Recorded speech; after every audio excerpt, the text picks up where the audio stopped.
My wife and her family forgot to invite me to Christmas, so I bought myself a mountain. When my wife showed up with a locksmith to steal it for her brother, they thought I was alone. They had no idea I had a lawyer, cameras, and a deputy on my side. My name's Grant Lawson, and before this particular Christmas, I genuinely believed there were certain things that just didn't happen in real life, like accidentally supergluing your hand to your face, or forgetting your wallet on a cross-country road trip, or, I don't know, leaving your entire husband behind during the most family-oriented holiday of the year. Turns out I was wrong about that last one, because my wife's family managed to pull off what I can only describe as a spectacular feat of selective memory that would make a goldfish look like it had its life together. It started innocently enough, the way most disasters do. Sabrina had been talking about Christmas plans for weeks, throwing around phrases like family tradition and everyone's going to be there, with the kind of enthusiasm usually reserved for people who've never actually spent extended time with her family. I should have known something was off when she stopped mentioning specific details and started using a lot of vague hand gestures whenever I asked about logistics. You know, the kind of hand-waving that says, "Don't worry about it," but actually means, "I'm absolutely not going to deal with this right now because I'm pretty sure you're not going to like the answer." The group chat should have been my first real clue. Sabrina's family has this monstrous text thread called Lawson Family Christmas Magic, which is, without exaggeration, the seventh circle of hell in notification form. It's the kind of chat where her mother Carol sends 14 consecutive messages about napkin colors. Her brother Ethan shares motivational quotes at 6 in the morning that nobody asked for, and various cousins post blurry photos of their kids doing absolutely nothing remarkable with captions like "blessed beyond measure." I'd learned to mute it years ago for my own mental health, checking it maybe once a day just to make sure nobody had died or won the lottery. So there I was, December 25th, sitting in my living room that still had last week's mail scattered on the coffee table, eating leftover lasagna straight from the Tupperware container, because honestly, what's the point of dirtying a plate when you're dining solo? The heating vent above my head was making this rattling sound it had been making since October, the kind of mechanical judgment that seemed to say, "Really, dude? This is what your life has come to."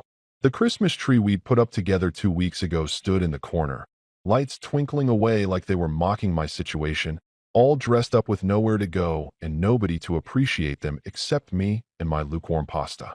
That's when curiosity got the better of me and I decided to check the family group chat. Big mistake. Huge. The kind of mistake that changes the trajectory of your entire week, possibly your entire marriage, and definitely your relationship with Italian food. The screen lit up with a barrage of messages I'd somehow missed, and right there at the top was a photo that made my stomach drop faster than the temperature outside. It was the whole gang: Sabrina, Carol, Ethan, his wife Marla with her very pregnant belly, Sabrina's dad Richard, and about 7 other relatives I vaguely recognized from Thanksgiving's past.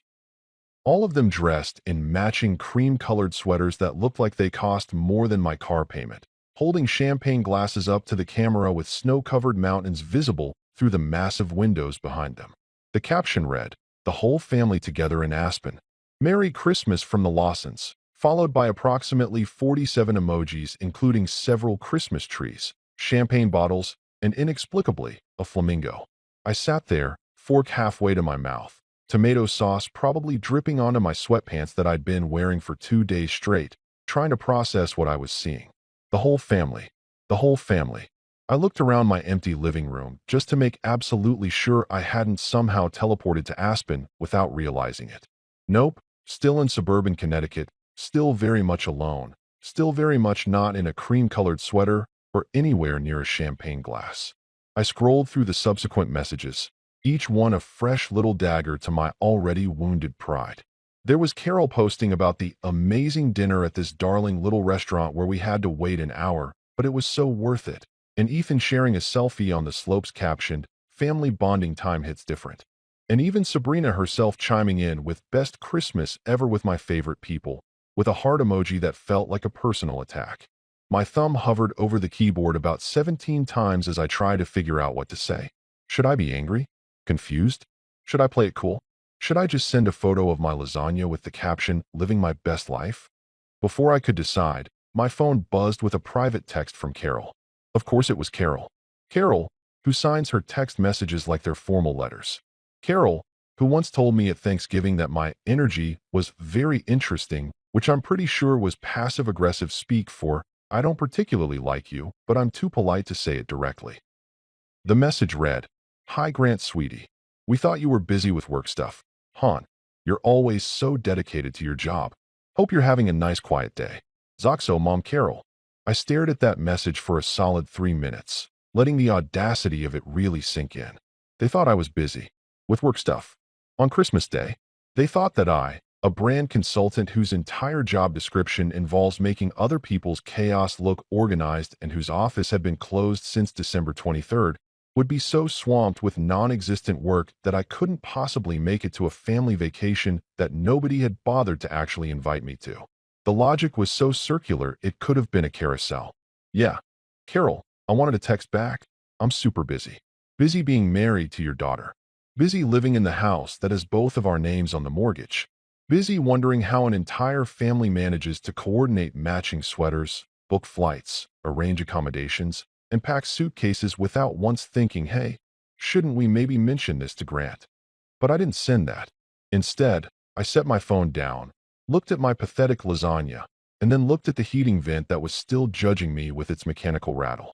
That night, after I'd finished the lasagna and moved on to stress-eating Christmas cookies that were meant for some party we were supposed to host, but obviously weren't going to anymore, I made a decision.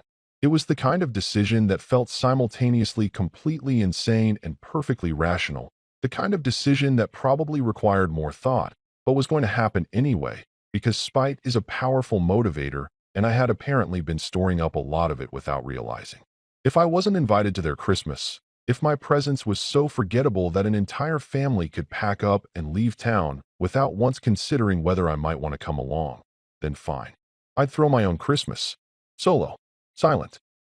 And preferably somewhere around 3,000 feet above sea level where the air was thin, the views were spectacular, and most importantly, where my wife's family and their matching sweaters and their passive-aggressive text messages couldn't reach me. I opened my laptop, cracked my knuckles, and thought to myself, Grant Lawson, it's time to buy yourself a mountain. Here's the thing about being a brand consultant that most people don't understand. My entire job is essentially professional gaslighting. Companies come to me with their dumpster fires, scandals, PR nightmares, products that nobody wants, services that make people actively angry, and I make it all look intentional, curated, and somehow aspirational.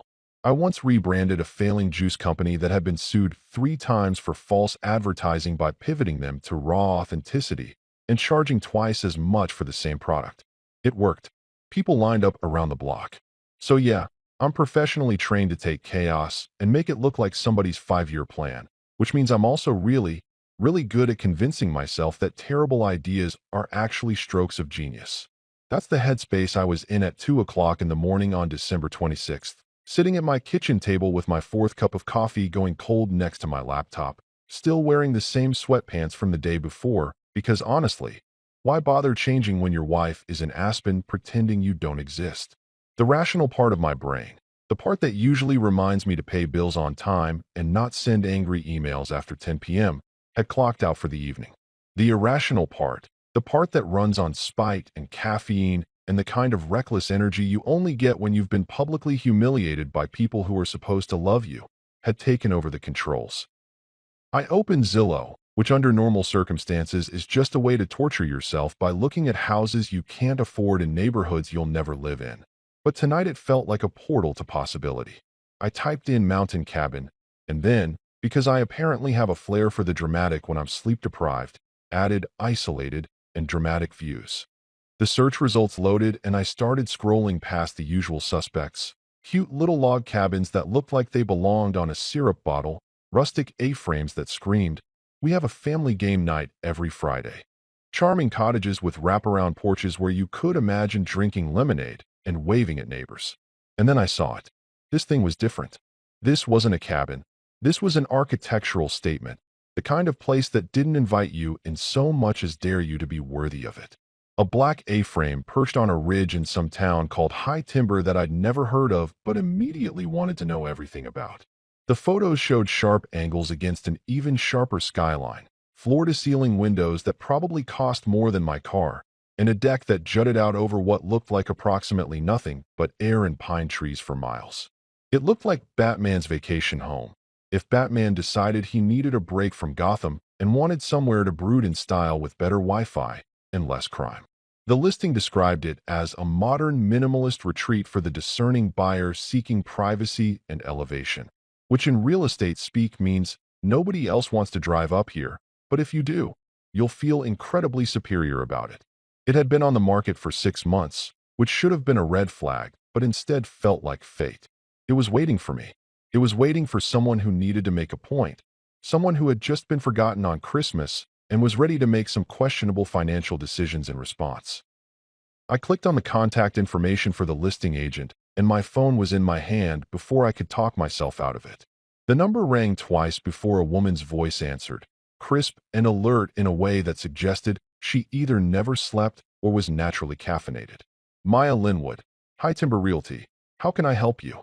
She sounded way too awake for midnight, the kind of person who probably goes for runs at 5 a.m. and describes them as energizing, without a trace of irony.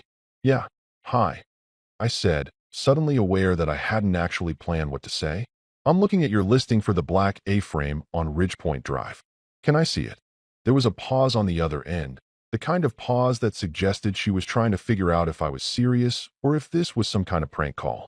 I could practically hear her brain working through the logistics of someone calling about a property viewing at an hour when normal people are either asleep or watching infomercials about kitchen gadgets they don't need. You mean, now? She finally asked, and there was a laugh in her voice, not mean but definitely surprised.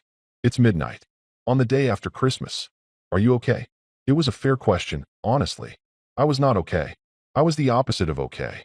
I was a man whose wife had accidentally on purpose forgotten him during the holidays, and who was now sitting in his kitchen in dirty sweatpants, seriously contemplating buying a mountain house out of spite. Yeah, now, I confirmed, doubling down on the insanity because at this point, what did I have to lose besides sleep and possibly my dignity, both of which were already pretty compromised? I'm emotionally unstable, and I have Wi-Fi. Let's do this. I could hear Maya trying not to laugh on the other end of the line, that specific sound of someone who's dealt with enough weird clients that nothing really surprises them anymore, but this is definitely making it into her top 10 stories. All right, she said, and I could hear rustling in the background, probably her grabbing keys and a jacket and maybe questioning her career choices. I'll meet you there in 45 minutes. Fair warning though, the road up is a little rough this time of year, and your phone's going to lose service about halfway up. You sure about this? Was I sure? Absolutely not. Was I going anyway? Absolutely yes. I gave her my information, got the address, and hung up feeling like I'd just set something in motion that I couldn't take back, which was exactly the energy I was going for. The drive up to High Timber took just over an hour because apparently the GPS wanted me to take scenic routes, which at 2 in the morning just meant roads where you can't see anything, and there are probably bears. The town itself was one of those blink-and-you-miss-it mountain communities that exists primarily for people who think suburbs are too crowded and enjoy the sound of silence punctuated occasionally by wildlife. Maya was already there when I pulled up, standing next to a sensible SUV and holding a thermos that I desperately hoped contained coffee. She looked exactly like someone named Maya Linwood should look. Practical hiking boots, a fleece jacket that had definitely seen some actual hiking, and the kind of competent energy that suggested she could probably build a cabin with her bare hands if necessary. Grant Lawson? She asked, extending a hand. The man crazy enough to house hunt at 2 a.m.? I shook her hand and followed her up the path to the house, my phone flashlight barely cutting through the darkness. And then she unlocked the door and flipped on the lights, and I saw the interior for the first time. It was perfect. Not perfect like, oh, this is nice. Perfect like, this is exactly what I didn't know I needed until this exact moment. The main room was all exposed beams and that massive window wall looking out at nothing but darkness right now, but I knew from the photos would be spectacular come sunrise. There was a loft area that looked down on the living space, a kitchen that was small but efficient in that way that said someone had actually thought about how a kitchen should work, and a fireplace that took up half a wall and looked like it could heat the entire place or possibly summon demons, depending on how you used it. So, Maya said, watching me take it all in. What do you think? I turned to her and said, "I'll take it. How fast can we close?" She blinked at me, clearly trying to figure out if I was serious. You don't want to see it in daylight? Maybe bring your wife up? Have an inspection? Wife. Right. The wife who was currently in Aspen having the best Christmas ever with her favorite people, a category that apparently didn't include me. No wife involved in this decision, I said firmly. And I want to close under an LLC. Iron Pine. I pulled the name out of nowhere, but it sounded right. Solid, permanent, the kind of name that meant business. Maya raised an eyebrow but nodded slowly, already pulling out her phone to take notes. "You're serious," she said, and it wasn't really a question. "Dead serious," I confirmed. "I make bad decisions look intentional for a living. This is just another Tuesday for me. Except it's Wednesday, and I'm buying a mountain. By sunrise, I'd signed more papers than I knew existed, wired more money than I probably should have without sleeping on it, and officially become the owner of a black A-frame in High Timber, Colorado, under Iron Pine LLC. Maya handed me the keys as the sun started painting the mountains pink and orange, and said, "Welcome to High Timber. Try not to freeze to death." It was the beginning of either the best decision I'd ever made or the most expensive mistake of my life, and honestly, I was good with either option at this point. Moving into the A-frame was less like a traditional home relocation and more like voluntarily signing up for the world's most expensive camping trip, except instead of Esmores and acoustic guitars, I had power tools and a growing collection of hardware store receipts that would probably make my accountant weep. I didn't have furniture because furniture requires planning, and planning requires admitting to yourself that you're actually doing this insane thing, which I wasn't quite ready to do yet. What I did have was a sleeping bag rated for temperatures I hoped I'd never actually experience, a thermos that had become my emotional support object, and enough coffee grounds to fuel a small army or one very determined man going through what was either a midlife crisis or a late-onset rebellious phase. The first night in the house, I slept on the floor in the main room because the idea of climbing up to the loft felt like too much commitment. The sleeping bag was spread out in front of the fireplace that I hadn't figured out how to use yet, and I lay there staring up at the exposed beams thinking about how this was either the most empowering thing I'd ever done or the most elaborate way to avoid couples therapy ever invented. Probably both. The wind outside made this howling sound that was either atmospheric and cool or genuinely terrifying, depending on my anxiety levels at any given moment, and I could hear small animals, or what I desperately hoped were small animals, skittering around on the roof like they were holding some kind of woodland creature convention up there. But here's the thing about spite. It's an incredibly powerful motivator. More powerful than inspiration, more reliable than motivation, definitely more effective than those self-help books that tell you to visualize your success while doing morning affirmations in the mirror. Every morning I woke up on that increasingly uncomfortable floor, I thought about Sabrina and her family in their matching sweaters and their coordinated vacation, and then I got up and fixed something. It became my routine, my therapy, my middle finger to the universe in the form of home improvement. The fireplace was my first conquest, and let me tell you, figuring out how to properly operate a wood-burning fireplace when you've spent your entire adult life with central heating is humbling in ways I wasn't prepared for. I watched approximately 14 YouTube videos, read the manual that the previous owners had left in a drawer like it was some kind of ancient text, and then spent an entire afternoon gathering wood from the covered pile out back that Maya had mentioned during the walkthrough. The first 3 attempts produced nothing but smoke and disappointment. The 4th attempt produced actual flames and a sense of accomplishment so profound I literally stood there watching it burn for 20 minutes like I'd just discovered fire for the first time in human history.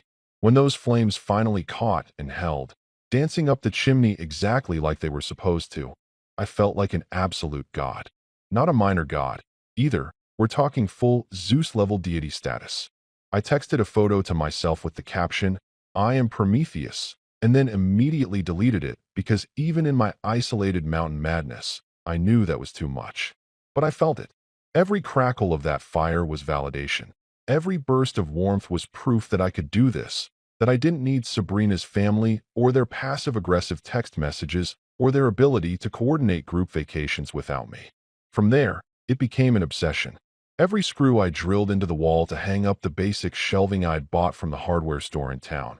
a place run by a guy named Dutch who looked at my designer boots and immediately knew I was from out of town, but was too polite to say anything. Felt like I was building something real. Every light fixture I replaced, swapping out the builder-grade garbage for something that actually looked intentional, was another piece of evidence that I could create something better than what I'd left behind. Every smart lock I installed, upgrading the security system to something that would make Fort Knox jealous, was a declaration that this space was mine and mine alone. The hardware store became my second home, and Dutch became something like a friend, though we mostly communicated through nods and his helpful ability to point me toward whatever section I was clearly struggling to find. He never asked why a guy who obviously worked in an office was buying enough tools to stock a small construction company, and I appreciated that about him. The town of High Timber operated on a strict mind-your-own-business policy that I found deeply refreshing after years of living in a suburb where your neighbors knew your business before you did and felt entitled to comment on everything from your lawn care to your marriage. By the end of week 2, I had Wi-Fi installed by a technician named Carlos who made the trek up the mountain and said "nice place" in a tone that suggested he'd seen weirder, new cabinets that I'd assembled myself with only moderate cursing and 2 trips back to return the wrong hinges, and what I'd started calling my emotional support sledgehammer. The sledgehammer had originally been purchased for a completely legitimate home improvement purpose that I've honestly forgotten, but it had evolved into something more symbolic. Sometimes I'd just hold it while standing on the deck, looking out at the view, feeling its weight in my hands and thinking about how satisfying it would be to demolish something if I ever needed to. The deck had become my favorite spot, especially at sunrise when the light hit the mountains in a way that made them look like they were on fire in the best possible sense. I'd stand out there with my coffee, watching the world wake up in complete silence except for the occasional bird that apparently hadn't gotten the memo about winter migration, and feel something that took me a while to identify because I'd been so busy being angry and petty that I'd forgotten what it felt like. Peace. Actual, genuine peace. The kind that doesn't come from meditation apps or wellness retreats or family therapy sessions, but from standing on a deck you bought with your own money, looking at a view that nobody else is entitled to, drinking coffee that you made in a kitchen that's entirely yours. One morning, feeling particularly proud of myself for having survived 2 full weeks of solo mountain living without dying of exposure or being eaten by whatever was having meetings on my roof at night, I took a photo of that sunrise view. The light was hitting everything just right, making the whole scene look like something from a travel magazine, and the deck railing I'd reinforced myself was perfectly framing the mountains in the background. I posted it to my Instagram, which I rarely used except for the occasional work thing, with the caption, "Bought myself some peace and decent Wi-Fi." It felt good, simple, honest, a quiet little victory that didn't need explanation or justification, just a statement of fact. I had removed myself from a situation that wasn't working, and I'd found something better. I hit post, set my phone down on the deck railing, and went back to enjoying my coffee and the view and the profound satisfaction of knowing I'd accomplished something real. For about 11 minutes, it was perfect. The sun continued rising, the coffee stayed hot, and I stood there feeling like maybe, just maybe, I'd figured something out about life and happiness and the importance of having your own space. And then my phone started buzzing. Not just once or twice like a normal notification, but continuously, like it was having some kind of electronic seizure. I picked it up and watched in real time as my screen filled with notifications, comments, tags, messages, all of them coming in so fast the phone couldn't keep up. My post had been screenshot. Of course it had been screenshot. And that screenshot had been sent to the family group chat. The same family group chat that had documented their Aspen adventure without me. Carol had found it, and Carol had opinions, and Carol was about to make my quiet mountain victory into a family crisis. I watched the messages pile up in the group chat, each one worse than the last, and realized that my peaceful morning was officially over. The phone kept buzzing in my hand like an angry hornet, and I thought about my emotional support sledgehammer sitting just inside the door. Maybe, just maybe, I was going to need it sooner than I thought. The thing about family group chats is that they're essentially digital hostage situations where you can't leave without causing an international incident, and every notification carries the potential to ruin your entire day. I'd learned this years ago when I first got added to Lawson Family Christmas Magic, and made the rookie mistake of trying to contribute actual opinions. Now I just muted it and checked in periodically like someone monitoring a natural disaster from a safe distance, occasionally throwing in a thumbs-up emoji to prove I was technically still alive and participating in family life.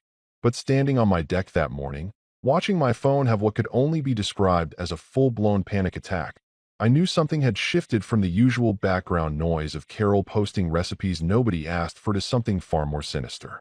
I opened the family chat with the kind of dread usually reserved for opening medical bills or clicking on emails from your boss sent at 11 p.m. on a Sunday. And sure enough, there it was. My Instagram post, screenshot and dissected and repurposed in ways I hadn't thought possible. Carol had posted it with a caption that made my blood pressure spike so fast I probably should have sat down. Look everyone, Grant bought a perfect mountain getaway. Just in time. Ethan and Marla need somewhere to stay while their condo's being renovated. God works in mysterious ways. This is such a blessing. She'd added approximately 40 emojis including praying hands, houses, babies, and for some inexplicable reason, a taco. The taco felt like an insult, though I couldn't articulate exactly why. I blinked at the phone, then at my coffee, which suddenly seemed wildly insufficient for whatever this day was about to become. Then back at the phone, hoping maybe I'd misread it, that my caffeine-deprived brain had somehow scrambled the words into something that made more sense. But no, it was still there, getting worse with every passing second as family members started chiming in with their enthusiastic support for this plan that I had absolutely zero involvement in creating. Aunt Patricia, how generous of you, Grant. Family takes care of family. Uncle Rob, that's the spirit. Nothing like family helping family through tough times. Cousin Jessica, wow Grant, we always knew you had a big heart. Was I hallucinating? Had I accidentally ingested some kind of psychedelic mushroom with my breakfast? Was this actually happening? Or was I having a very specific stress dream brought on by too much isolation and not enough human contact? I refreshed the chat just to make sure this wasn't some kind of glitch in the matrix. But it was real and getting more real by the second as more family members piled on with their congratulations for my apparent generosity in offering up a house that nobody had asked me about. Then Ethan himself jumped into the chat, and that's when things went from bad to, I need a lawyer and possibly a restraining order. He sent a photo, an actual photograph, of moving boxes stacked in what I assumed was his current living room, and several of them were labeled in thick black marker. Nursery, baby clothes, Marla's maternity stuff. The image was slightly blurry like he'd taken it in a hurry, probably too excited about his free housing to bother with basic photography skills, and he'd captioned it with, already packing. So grateful for family. When can we get the keys? When can we get the keys? When can we get the keys? Like this was already decided, already arranged, already a done deal that just needed the minor formality of me handing over access to property that I'd purchased with my own money during what was clearly a spite-fueled breakdown, but was still legally and entirely mine. Because nothing says Merry Christmas like a hostile baby invasion orchestrated by your mother-in-law who apparently missed her calling as a military strategist or maybe a cult leader. My thumbs hovered over the keyboard as I tried to figure out how to respond to this absolute insanity. Part of me wanted to write a lengthy explanation about property rights and boundaries and the basic concept of asking before assuming, complete with footnotes and possibly a PowerPoint presentation. Another part of me wanted to just send a string of question marks until my phone ran out of character space. But the part of me that had survived 2 weeks alone on a mountain, that had figured out how to light a fire and install smart locks and assemble cabinets with only moderate crying, knew exactly what needed to be said. I typed 3 words, no, I've made other plans. It was possibly the most satisfying text message I'd ever composed in my entire life. Not sorry, but no. Not let me think about it. Not can we discuss this? Just a flat, unambiguous rejection that left zero room for negotiation or misinterpretation. 3 words and a lifetime of therapy packed into one message, the digital equivalent of closing a door in someone's face and locking it behind you. I hit send and watched the message appear in the chat, a single line of text in a sea of exclamation points and baby emojis and assumed generosity. For exactly 12 seconds, there was silence. I could almost hear the collective gasp through the phone, could practically feel the shock waves radiating out from wherever various family members were reading this unprecedented act of defiance. Carol was probably clutching her pearls. She definitely seemed like the type of woman who owned actual pearls for clutching purposes. Ethan was probably staring at his phone in confusion because in his world, families simply didn't say no to family, especially when family needed something. Then the floodgates opened and my phone became a weapon of mass guilt tripping. Carol was the first to respond, naturally, because Carol had apparently been training her entire life for this exact moment of emotional manipulation. Grant, honey, I think there's been a misunderstanding. We're not asking you to do anything. We're just so excited that you're in a position to help family when they need it most. Ethan and Marla are in a really tough spot with the renovation and the baby coming, and you have all that space just sitting there empty. All that space just sitting there empty. Like my house was some kind of public resource that I was selfishly hoarding instead of, I don't know, my personal property that I'd bought specifically to get away from these people. Ethan chimed in next, his message dripping with the kind of passive-aggressive disappointment that probably worked great on his employees, but just made me want to dig in harder. Uncle Grant, I thought family meant something to you. We're not asking for a handout, just some temporary help during a difficult time. Marla's really stressed about the baby, and this would give us so much peace of mind. Uncle Grant. He'd call me Uncle Grant like that somehow made this whole thing more wholesome. Like invoking my future relationship with his unborn child would somehow guilt me into handing over my keys. The man was bold, I give him that. Completely delusional and operating under some wild assumptions about how property ownership worked, but bold nonetheless. Aunt Patricia decided to pile on with her own special brand of concerned trolling. Grant, sweetie, are you feeling okay? This doesn't sound like you. Maybe you should take some time to think about this. Family is forever.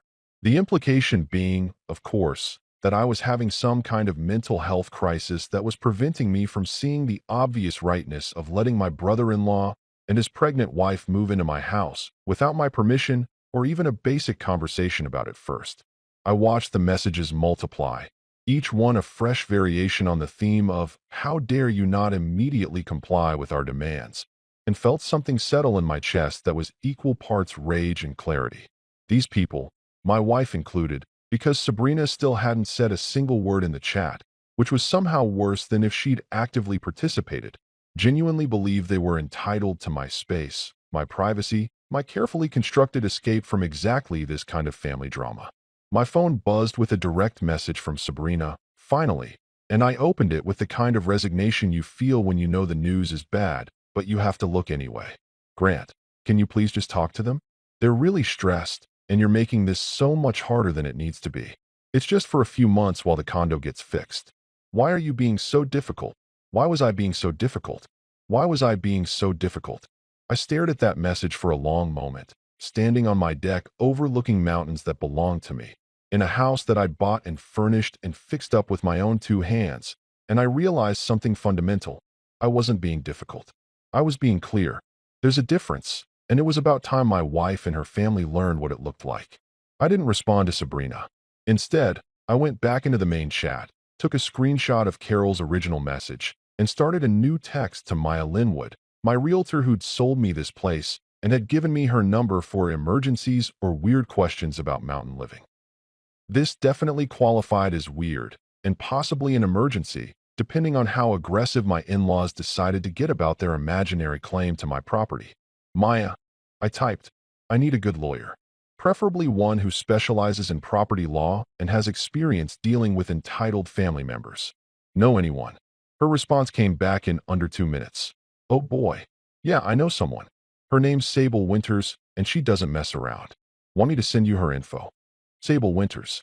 Even the name sounded like someone who could end this nonsense with a single raised eyebrow and a strongly worded letter. Yes, please. I texted back, and then I went inside to make more coffee because I had a feeling this was just the beginning of a very long battle, and I was going to need all the caffeine I could get. The phone call from Carol came at 7:30 in the morning, which was either calculated to catch me off guard or timed for maximum dramatic impact, possibly both. I was in the middle of my third cup of coffee, standing on the deck watching a family of deer do absolutely nothing interesting in the clearing below, when my phone started vibrating with her contact photo. A picture from some family barbecue where she's wearing a sun hat the size of a small vehicle and holding a glass of white wine like it's a religious artifact. I considered not answering, letting it go to voicemail where I could deal with it later or possibly never. But curiosity got the better of me because I genuinely wanted to know how she was going to spin this latest development. Grant, she said the moment I picked up, and her voice had that specific wobble that meant she was either genuinely crying or doing an excellent impression of someone who was genuinely crying. Grant, how could you? You're breaking this family apart. Ethan and Marla are devastated. Devastated. Do you know what stress does to a pregnant woman? Do you even care? The guilt trip was coming in strong right out of the gate. No warm-up, no pleasantries, just straight to the emotional manipulation that she'd probably been rehearsing since my no in the group chat yesterday. Here's what I wanted to say. Carol, your son is a 34-year-old man with a job and a condo that's allegedly being renovated. And if he can't figure out temporary housing without commandeering his uncle's property, that's a planning problem, not a family emergency. What I actually said was nothing, because I'd learned years ago that engaging with Carol when she was in full victim mode was like trying to reason with a hurricane. Pointless, exhausting, and you just end up wet and miserable. Are you even listening to me? She continued, her voice climbing an octave. This is what family does, Grant. Family helps family. Family doesn't just abandon people when they need help the most. I thought we raised Sabrina to marry someone with values, but clearly, she kept going, building up a full head of steam about values and family and disappointment and how this was going to affect the baby's emotional development somehow. But I'd stopped listening somewhere around the third mention of family because I'd made a decision. I didn't yell. I didn't argue.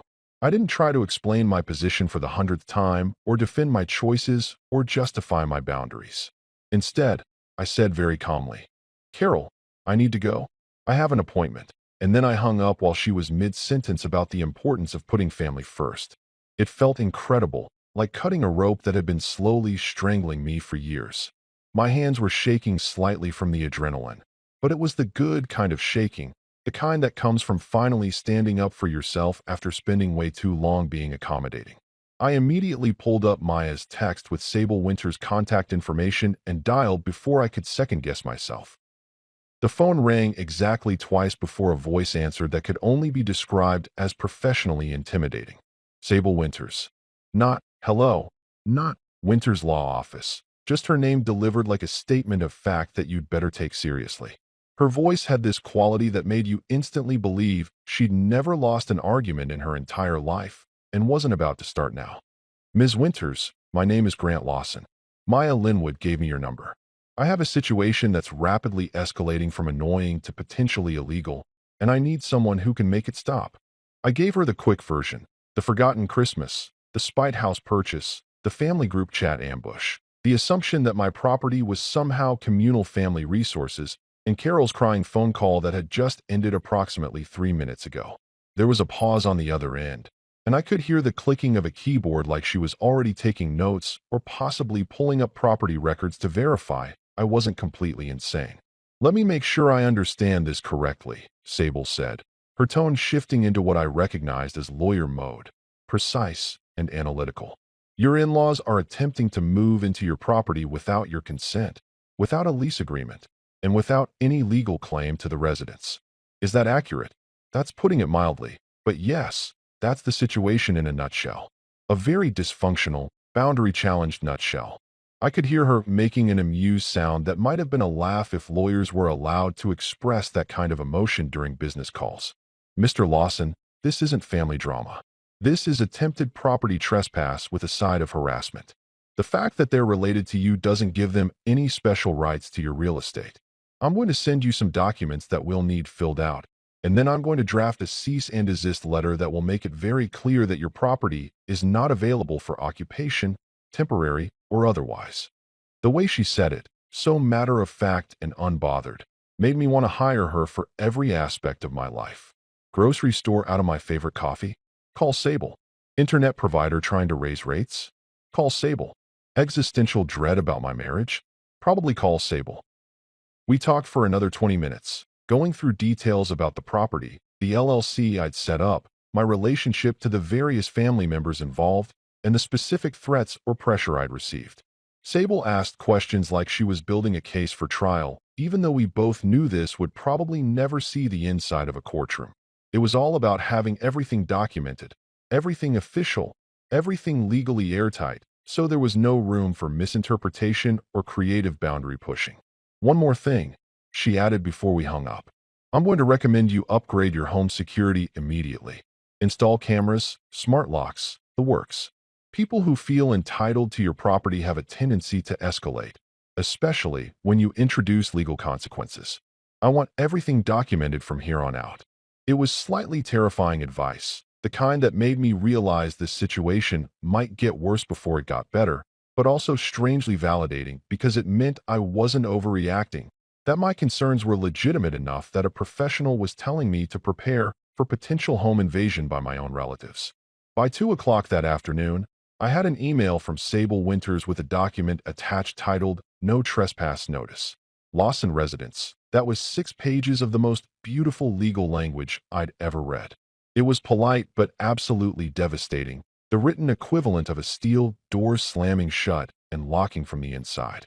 It outlined in excruciating detail that the property located at Ridge Point Drive was privately owned, that no invitation for occupation had been extended, that any attempt to enter or occupy the premises without explicit written permission would constitute criminal trespass, and that legal action would be pursued to the fullest extent of the law.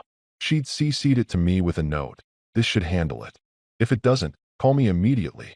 I printed 3 copies.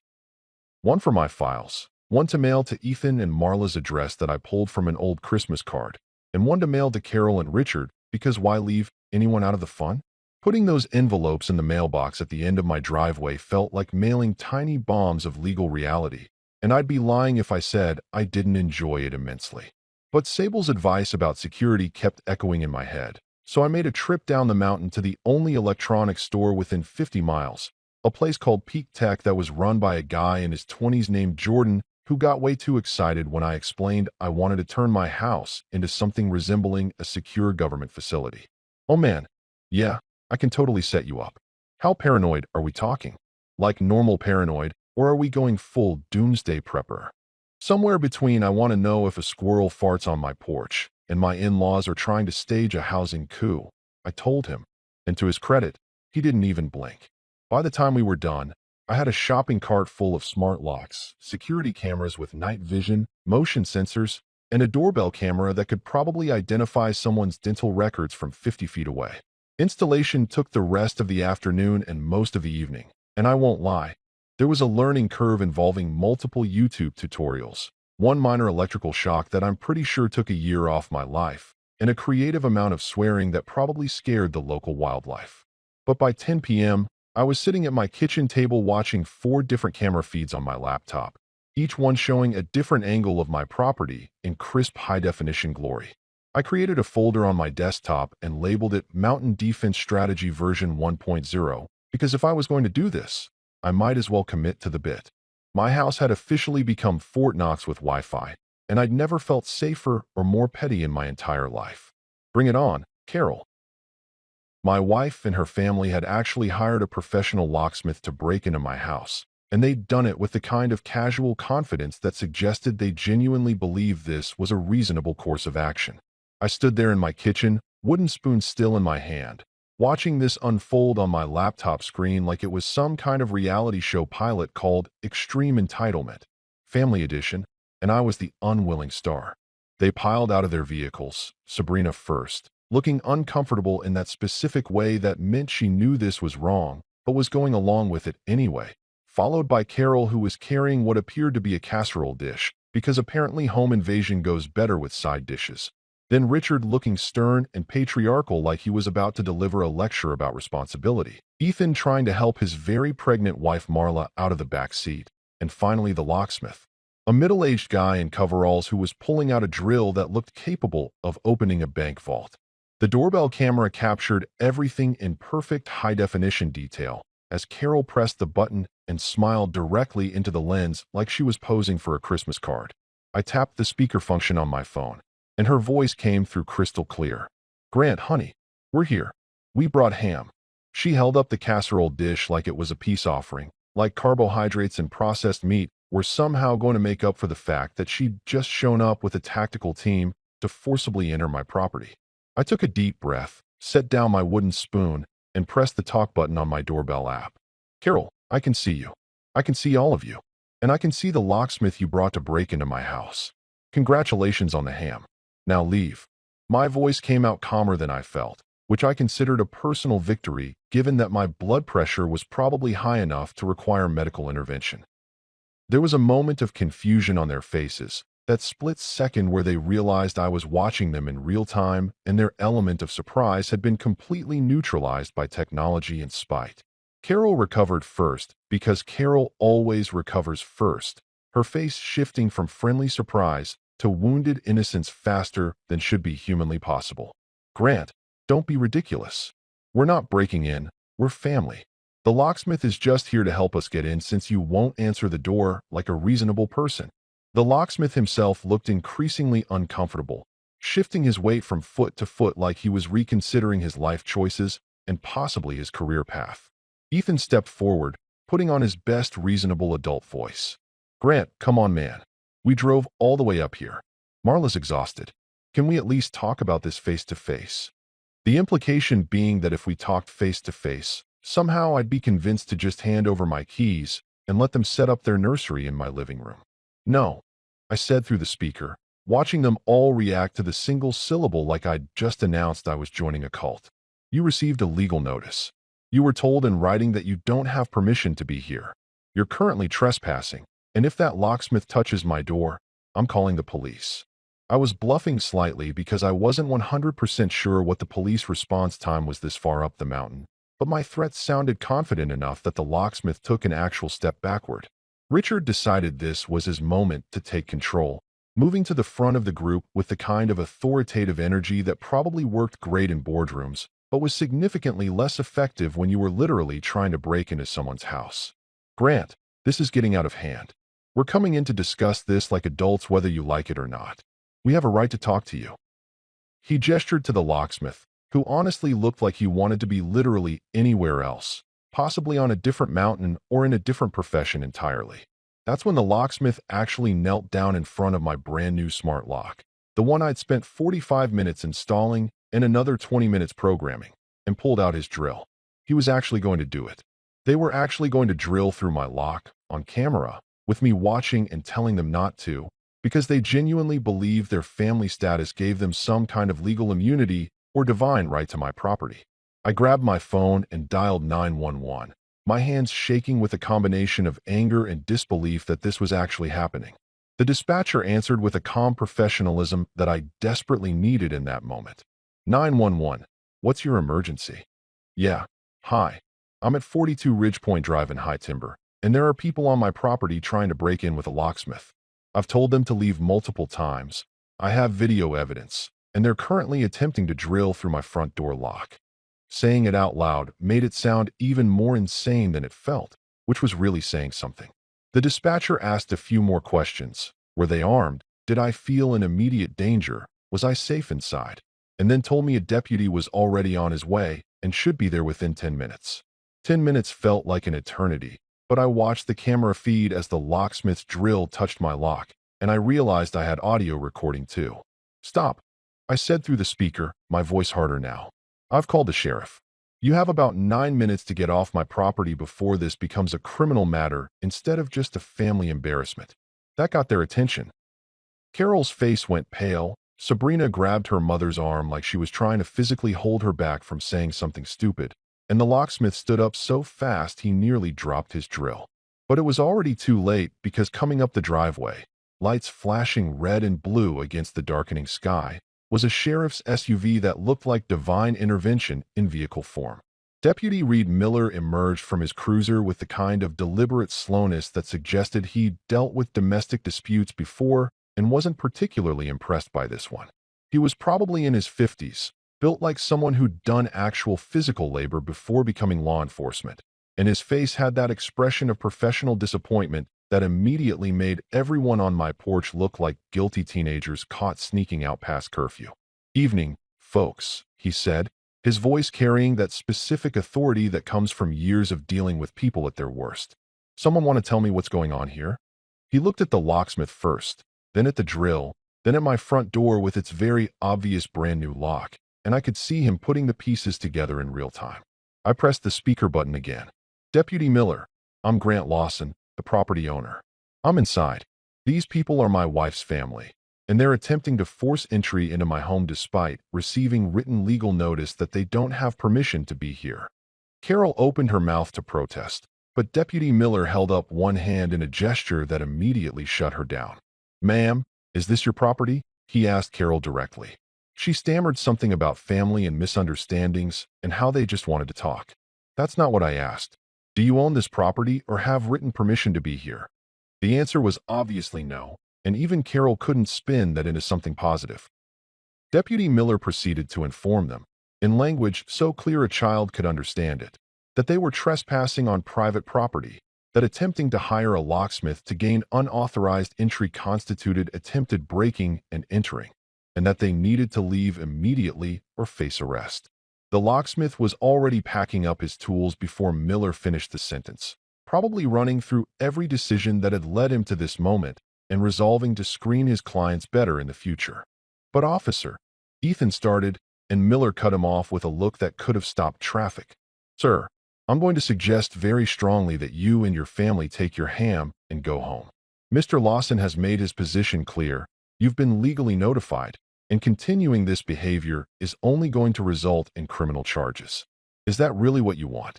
They left, slowly, reluctantly, with Carol trying to make eye contact with my cameras like she could guilt-trip me through surveillance footage. But they left. The locksmith's van was first down the driveway, probably breaking several speed limits in his hurry to escape, followed by the family vehicles in a defeated little parade. Deputy Miller stayed behind for a few minutes, taking my statement through the doorbell camera and assuring me that if they came back, I should call immediately. When his taillights finally disappeared down the mountain, I stood there in my kitchen, chilly, forgotten, and probably burned by now, and realized I was grinning. It was possibly the best Christmas gift I'd never asked for. Watching my boundary-challenged in-laws get served with reality by law enforcement while standing on my porch holding ham they'd never get to eat in my house. I genuinely thought it was over. Not over in the everyone's going to suddenly become reasonable and respect boundaries way, because I'm not delusional, but over in that they got embarrassed by law enforcement and will at least take a few weeks to regroup before trying something new way. I figured I'd bought myself some time, some peace, maybe even a quiet stretch where I could just exist on my mountain without my phone buzzing with fresh family drama every 6 hours. I should have known better. I really, truly should have known better, because underestimating Carol's determination was like underestimating a hurricane's commitment to ruining beach vacations. Foolish and ultimately expensive. Christmas morning arrived cold and bright. The kind of picture-perfect winter day that makes you want to believe in greeting cards and goodwill toward men and all that hopeful garbage. I was sitting by my fireplace with my coffee, actually feeling something adjacent to contentment, scrolling through my phone with the lazy energy of someone who has nowhere to be and nobody to answer to. That's when I saw it. A Facebook notification that Carol had tagged me in a post. Carol barely used Facebook except to share minion memes and recipes for casseroles that nobody in their right mind would actually make. So being tagged by her was unusual enough that I clicked on it immediately, which was my second mistake of the day after checking my phone at all.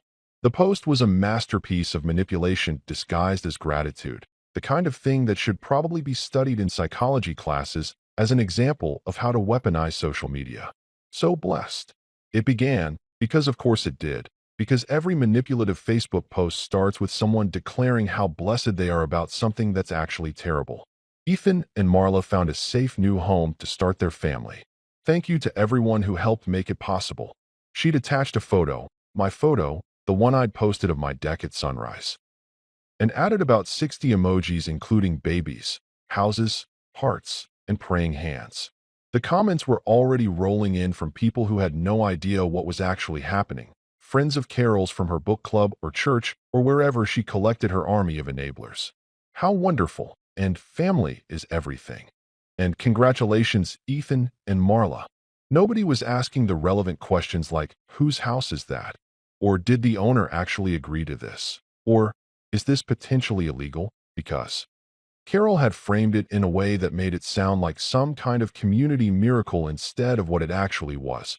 A bizarre attempt to manifest squatters' rights through social media manifestation. I sat there staring at my phone, watching my blood pressure climb with each new comment, each new congratulations, each new person buying into Carol's alternate reality where I'd somehow agreed to house her son and pregnant daughter-in-law despite multiple legal documents saying the exact opposite. My first instinct was to comment directly on the post with something like, "Interesting interpretation of events. Carol, considering I had the sheriff remove you from my property 3 days ago for attempted breaking and entering. But I'd learned enough about public family drama to know that would just make me look like the villain." She positioned it so that any denial from me would make me seem cruel, petty, or, her favorite accusation, not a team player when it came to family. I screenshot the post instead, adding it to my growing folder of evidence that my in-laws had collectively lost their minds, and I was about to set my phone down and try to salvage what was left of my peaceful Christmas morning when a Facebook message popped up from someone I hadn't talked to in probably 5 years. Derek Chun, a guy I'd gone to college with who I mostly remembered for his ability to quote entire Monty Python movies from memory and his extremely questionable taste in fraternity party themes. We'd been decent friends back in the day, but had drifted apart in that natural way people do after graduation when you realize you had nothing in common except proximity and cheap beer. "Hey man," his message read, and I could already tell from those 2 words that whatever came next was going to make my day worse. Random question, but is your father-in-law Richard Lawson? Tall guy, kind of intense, drives a huge truck? I confirmed that yes, that was indeed my father-in-law, while simultaneously wondering where this was going and whether I needed to pour something stronger than coffee. "Dude, he's at my dad's country club right now literally bragging about managing your property. Something about tenants and rental income? Thought you should know because it sounded weird. Managing my property. Managing my property." Richard was out there telling people at a country club where these things get around and turn into gossip and potentially screw with my professional reputation, that he was somehow involved in managing my house. The audacity was actually impressive in a horrifying way, like watching someone juggle chainsaws while riding a unicycle. You have to respect the commitment even as you're terrified of the inevitable disaster.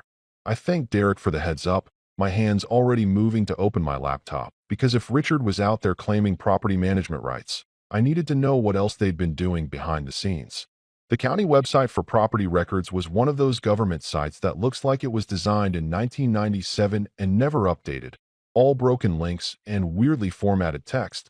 But I navigated to the property lookup section and typed in my address with the kind of dread usually reserved for checking your bank account after a night of drunk online shopping. There it was, buried in the recent activity section, a mail forwarding request. Someone, and I had exactly one guess who, had filed paperwork with the post office to forward mail addressed to Ethan and Marla Lawson to my address. My address. The one they didn't live at. The one they'd never lived at. The one they'd been physically and legally barred from entering. They were trying to establish residency digitally, creating a paper trail that suggested they had legitimate ties to my property, even though the only thing they had legitimate ties to was an impressive collection of boundary violations and a restraining order that was looking more necessary by the minute. I clicked through more records, my coffee getting cold next to me as I fell down a rabbit hole of bureaucratic manipulation. There was a change of address form.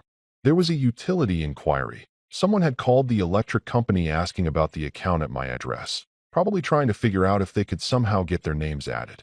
There was even a notation about a delivery attempt for furniture that I definitely hadn't ordered, with Ethan's name on the recipient line and my address as the destination. They were building a case for residency without ever setting foot in the house, creating a digital footprint that suggested they lived there, that they had permission to be there, that this was their home, and I was just being difficult about letting them access it. It was fraud, not family drama, not a misunderstanding, not a difference of opinion about boundaries. Actual, prosecutable, document and send it to the authorities fraud, but executed with the kind of confidence that only comes from genuinely believing you're in the right, even when you're absolutely, catastrophically wrong. I took screenshots of everything, my folder labeled Idiots with Wi-Fi. Exhibit A growing by the minute. Each new piece of evidence was another nail in the coffin of any sympathy I might have had left for their situation. If Ethan and Marla needed housing, that was unfortunate, but not my problem. If Carol wanted to help them, she had a perfectly good house with guest rooms. If Richard wanted to manage property, he could start with his own. But this systematic attempt to fraudulently establish residency through mail forwarding and utility inquiries and furniture deliveries. This was so far beyond acceptable family behavior that it had lapped back around to being almost admirable in its sheer audacity. I called Sable Winters, who answered on the second ring despite it being Christmas morning, which either meant she had no life or took her job very seriously, possibly both. "Mr. Lawson," she said, and I could hear something that might have been amusement in her voice. "I had a feeling I'd hear from you today. What happened?" I filled her in on the Facebook post, the country club bragging, the mail forwarding, the whole digital invasion strategy that my in-laws had apparently workshopped over ham and denial. "Perfect," she said, which was not the response I was expecting, but was definitely the response I needed. "They've gone from stupid to criminal. Mail fraud is federal. The utility stuff is fraud. The furniture delivery is attempted delivery fraud. Your father-in-law's claims about property management could be construed as identity theft or fraud, depending on how he's positioning it. This is actually great news. Only a lawyer could describe my family's escalating criminal behavior as great news, but I understood what she meant. They'd crossed a line from annoying to prosecutable, from family drama to actual legal liability. "I'm going to file an emergency motion," Sable continued, and I could hear typing in the background. "We're going to freeze all of this. The mail forwarding, any utility attempts, any deliveries. I'm also going to recommend we get a formal restraining order instead of just the cease and desist. And Mr. Lawson, keep documenting everything. Every post, every message, every attempt at contact. When this goes in front of a judge, I want a paper trail so comprehensive it could be published as a book." I hung up feeling something between vindicated and exhausted. Like I'd won a battle, but the war was clearly going to drag on longer than I'd hoped. My phone buzzed with a text from Sabrina, her first direct communication with me since the locksmith incident. "We tried the nice way. You left us no choice." I stared at that message, trying to parse the logic that led from "we tried to break into your house with a locksmith" to "we had no choice but to commit mail fraud," and came up empty. I didn't reply. I just screenshot it and added it to the folder, watching the file size grow like a tumor made of bad decisions and family dysfunction. Outside my window, snow was starting to fall, peaceful and quiet and completely at odds with the chaos unfolding in my phone. Yeah, I thought, Merry Christmas to me. Sable Winters operated with the kind of efficiency that made me wonder if she was actually human or some kind of extremely effective legal robot programmed to destroy people's bad life choices. Within 24 hours of our Christmas morning phone call, she'd filed motions that read like poetry if poetry could make grown adults cry and reconsider their entire approach to family conflict. The cease and desist she sent out this time wasn't the polite warning shot from before. This was a legal document, so sharp it could probably cut glass if you printed it on the right paper, the kind of thing that makes you grateful you're not on the receiving end and slightly concerned about what happens to people who ignore it. She froze everything. The mail forwarding got canceled faster than a celebrity tweet that didn't age well, with a formal complaint filed to the postal inspector because apparently messing with someone's mail is the kind of federal offense that gets taken seriously even when your excuse is, "but we're family." The utility companies got letters explaining that any attempts to add names to the account or transfer services without the property owner's written consent would be considered fraud and prosecuted accordingly. Even the furniture delivery got intercepted. Sable somehow tracked down the company, explained the situation in whatever terrifying lawyer language she used, and got them to return the items to the sender with a note that future delivery attempts to that address for anyone other than Grant Lawson would be refused. Watching her work was like watching a master chess player dismantle an opponent who didn't realize they were playing chess and thought this was just a friendly game of checkers. Every move was calculated, every document filed with precision, every loophole closed before my in-laws even knew the loophole existed. She sent me updates throughout the day with subject lines like "motion filed re," "mail fraud," and "utility freeze confirmed," and my personal favorite, Your father-in-law's country club friend received a friendly clarification letter, which I assume meant someone at Derek's dad's club got a legal document explaining that Richard's claims about property management were, to use the technical term, complete bullshit. I was starting to think maybe, finally, this was the end of it.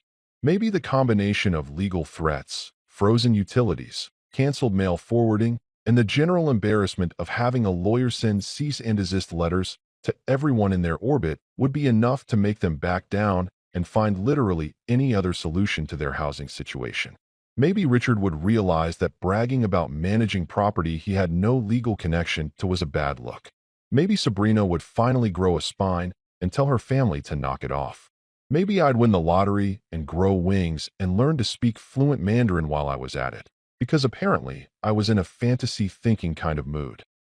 At 2:13 in the morning, approximately 6 days after Christmas and 3 days after Sable's legal blitzkrieg, my phone lit up with a security alert that jolted me out of the kind of deep sleep you only get when you've been stress-eating chili and watching true crime documentaries until midnight. Motion detected. Mailbox. I grabbed my phone from the nightstand, nearly knocking over the glass of water I'd left there, and pulled up the camera feed with one eye still closed because my brain hadn't fully committed to being awake yet. The night vision cameras turned everything into that eerie green-gray color that makes everything look like a low-budget horror movie, but there was no mistaking the figure hunched over my mailbox at the end of the driveway. Richard, my father-in-law, Richard Lawson, who allegedly had better things to do at 2 in the morning than commit what I was pretty sure was another federal crime, was shoving something into my mailbox with the furtive energy of someone who knew they were doing something wrong, but had convinced themselves it was justified. I watched him fumble with papers, glancing around like he thought someone might be watching. Which, buddy, someone definitely was watching, and that someone had a camera system that could probably identify your dental work from this distance. He stuffed whatever documents he'd brought into the mailbox, closed it carefully like that somehow made this less criminal, and then hustled back to his truck that he'd parked about 50 yards down the road, presumably because he thought parking directly in front of my house would be too obvious. The man had watched too many heist movies and learned all the wrong lessons. The truck's taillights disappeared down the mountain road, and I sat there in my bed, fully awake now and trying to decide if I was more angry or impressed by the sheer commitment to this insane plan. I threw on jeans and a jacket over my pajama shirt because there was no way I was going back to sleep without knowing what Richard had just hand-delivered to my mailbox in the middle of the night like some kind of deranged Santa Claus bringing presents nobody asked for. The walk down my driveway in the freezing cold at 2:30 in the morning, armed with a flashlight and a growing sense of disbelief at my life choices, gave me plenty of time to contemplate how I'd gotten here.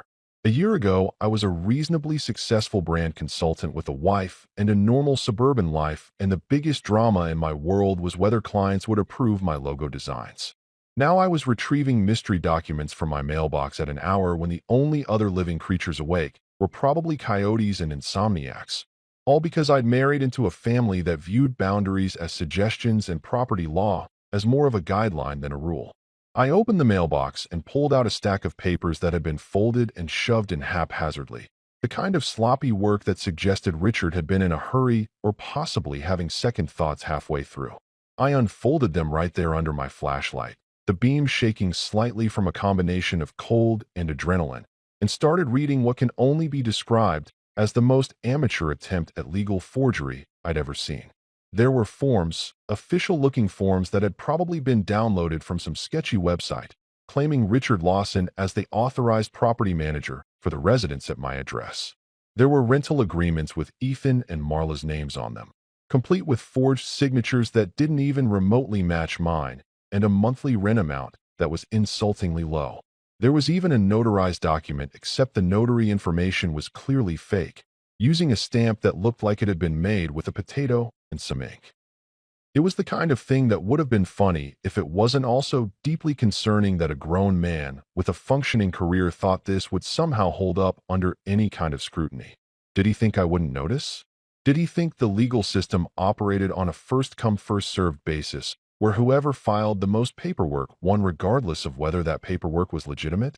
Was this genuinely his plan, or was this a desperate Hail Mary from someone who'd backed himself into a corner and couldn't figure out how to get out? I took the papers, walked back up to my house with my breath fogging in the cold air, and the first thing I did was scan every single page.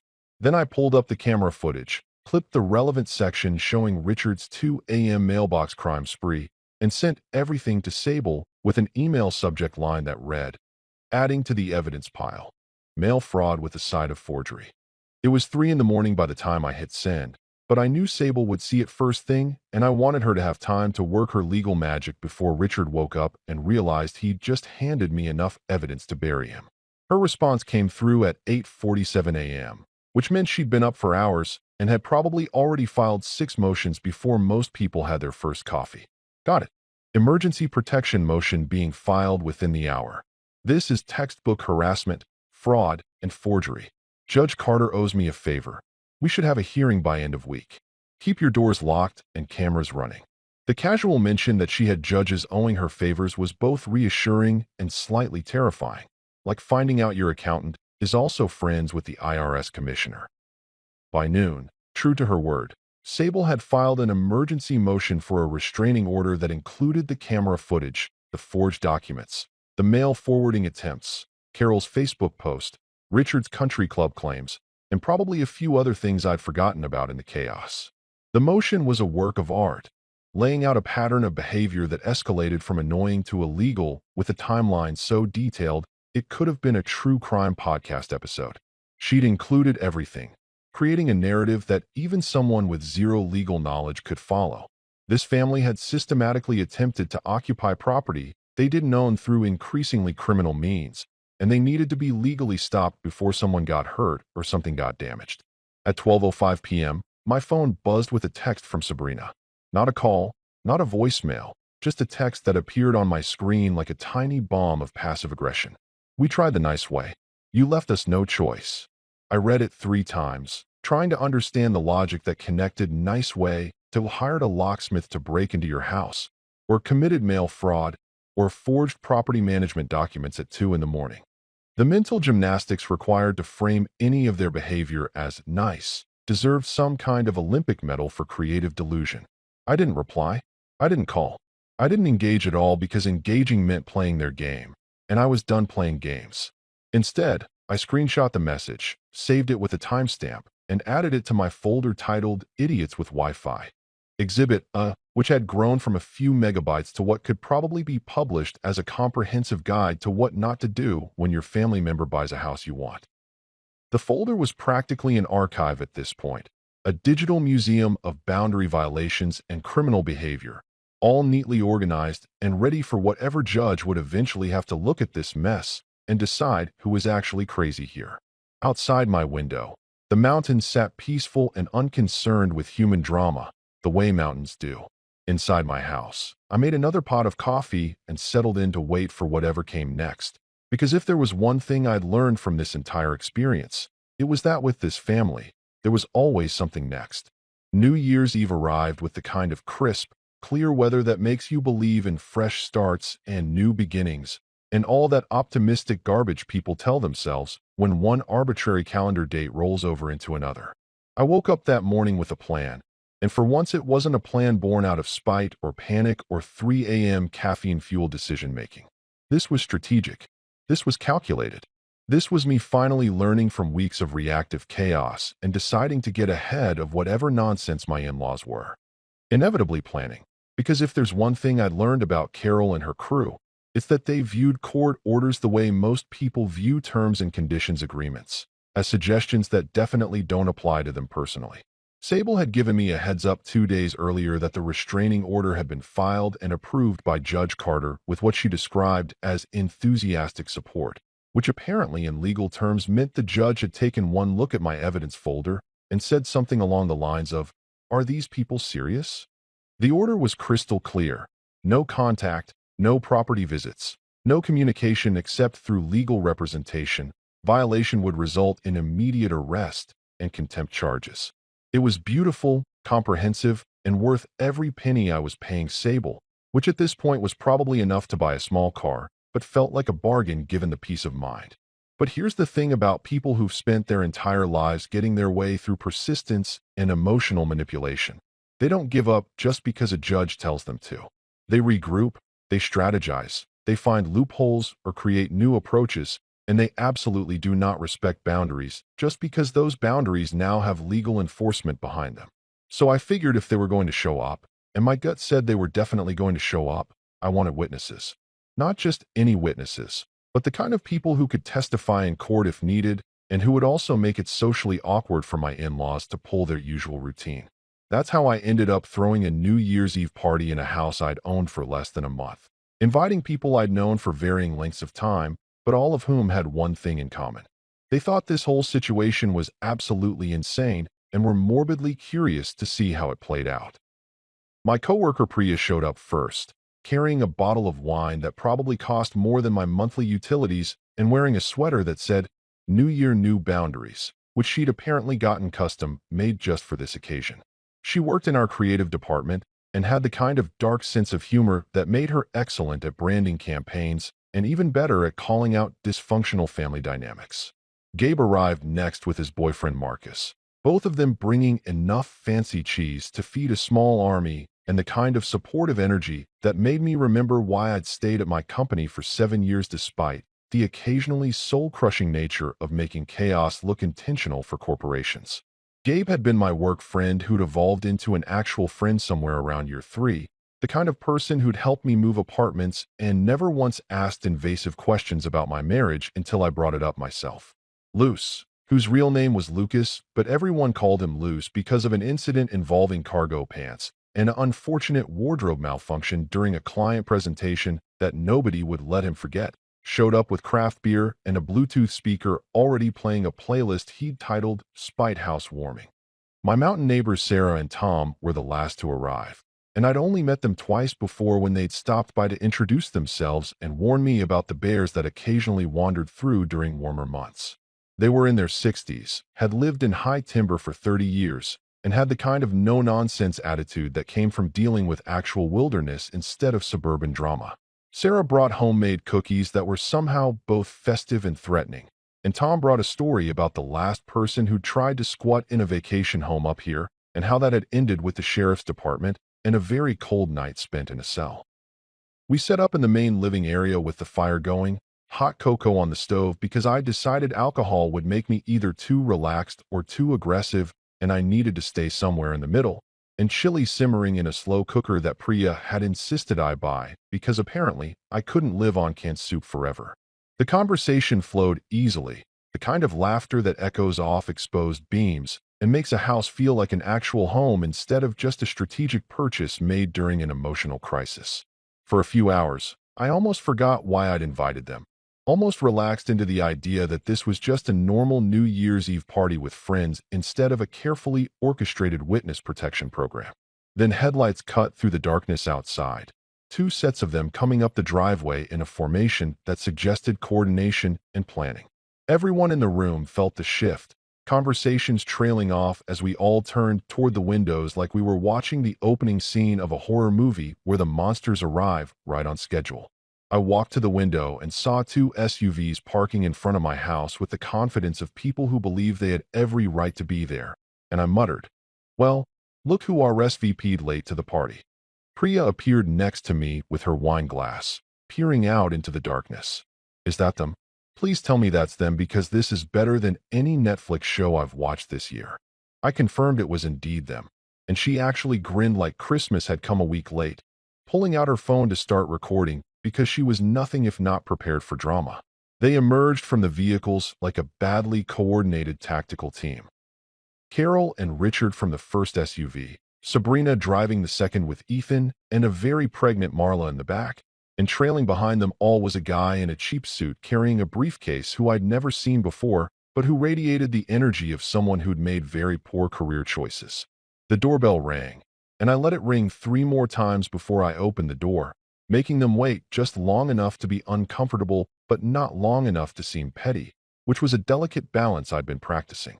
"Grant," Carol started, but I held up one hand, and she actually stopped talking, which might have been a first in recorded history. "Before you start, I want to introduce you to my friends. This is Priya, Gabe, Marcus, Luce, Sarah, and Tom.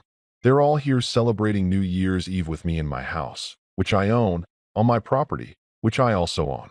Everyone, This is my wife's family, who you've heard so much about." The man in the cheap suit stepped forward, extending a hand that I deliberately didn't shake.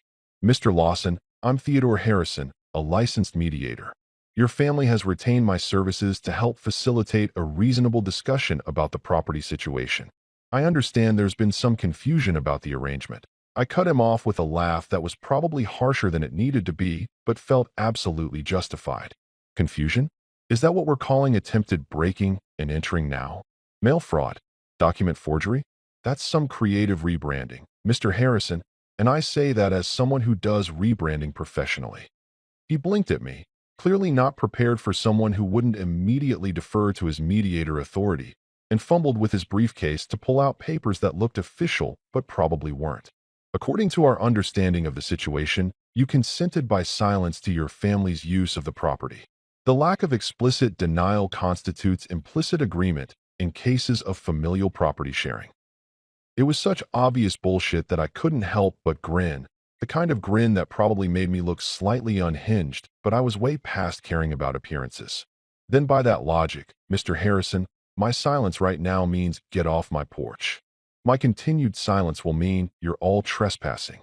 And if you stick around long enough, my silence might evolve into, I'm calling the police again. How's that for implicit communication?" Behind me, I heard Luce actually snort into his beer, and Priya was definitely still recording all of this for what would probably become legendary group chat content later. That's when Deputy Reed Miller stepped out from behind the door where he'd been waiting. Because yes, I'd given him a heads up that this might happen, and he'd agreed to swing by as a routine welfare check that happened to coincide with my party. And the look on Carol's face was worth every moment of stress from the past month. Reed looked at the assembled family with the kind of professional disappointment that suggested he'd rather be literally anywhere else, but was committed to doing his job anyway. "Evening, folks," he said, his tone carrying about as much warmth as the freezing air outside. "I have here a court order, restraining order filed and approved by Judge Carter 3 days ago, that explicitly prohibits any of you from being on this property or making contact with Mr. Lawson. You're all currently in violation of said court order. Congratulations, you're served." He handed papers to Richard, Carol, Ethan, and even Sabrina, each one of them taking their copy like it was a bomb that might explode if they held it wrong.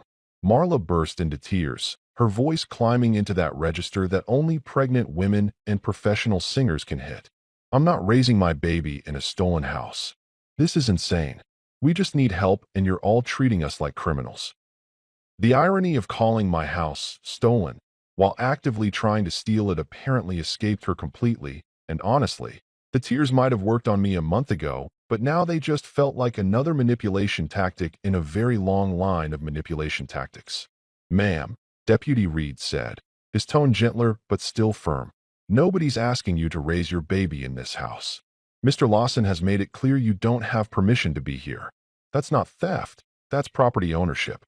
I'm going to suggest very strongly that you all leave now before this escalates to arrests."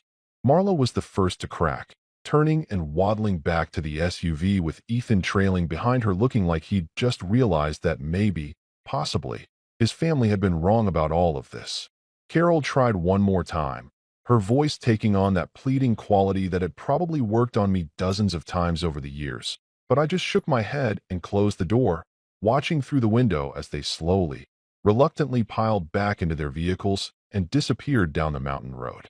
Mr. Harrison, the mediator, stood on my porch for a few extra seconds, looking at his briefcase full of useless papers, and I almost felt bad for him. Almost.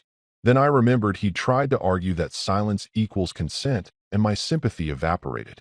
He left last, walking to his car like a man seriously reconsidering his career path and maybe his entire approach to conflict resolution. When the taillights finally disappeared, I turned back to my friends who were all staring at me with expressions ranging from shocked to delighted. Priya raised her wine glass. "That was the best thing I've seen all year, and I'm including the year that's about to end and the one we're about to start." We went back to our party, the chili, the cocoa, the countdown to midnight that felt more significant than usual because it really did feel like an ending and a beginning.